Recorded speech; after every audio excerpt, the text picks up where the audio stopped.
ولأبدأ من كتابي عن برم القديم العنيد الترابي، إنسان نشيط وإيجابي، برج من الأبراج الترابية، منضبط ويتحمل المسؤولية، لديه قدرات إدارية، لكن عيبه نزعة تشاؤمية، يعرف ازاي يتحكم في النفس، عنده فراسة وعلي الحس، صبور جدا ما يعرفش اليأس، عملي عالي الطموح، منظم صبور خفيف الروح، واجتهد يحب العمل لا يعرف الهزيمة ولا الفشل، مثابر صبور صلب، ما تحاولش تكسره ده أمر صعب، يهوى الموسيقى والأفلام القديمة، ومواليده شخصيات عظيمة،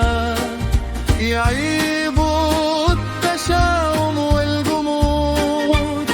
لكنه صبور، صبره ملوش حدود،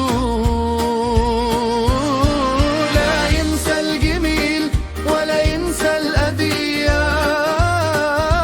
له شخصية قوية وعزيمة فولاذية، إنسان مبدع وفنان والحب ذكريات زمان، ينسجم عثور عذراء سرطانة، يعمل الضمير وإتقان،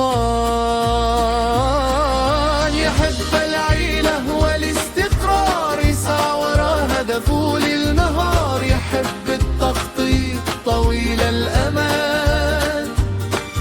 عدو لدود هوى الحسن،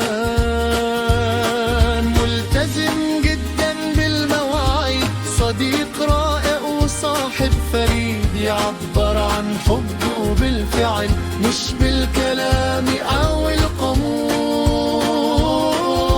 يعشق الحياة العملية، شخصية جادة مش هزلية، صريح ويحب التلقائية،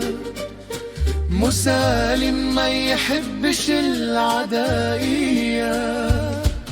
حنين طيب خدوم لا يحب العتاب ولا يحب اللوم، مش من طبعه القاسية، شخصية دايما سلمية،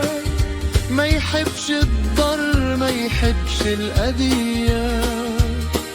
هو ده برق الجديد صاحب الطبيعة الترابية، الخلاصة شخصية قوية من أهل النبل والفروسية.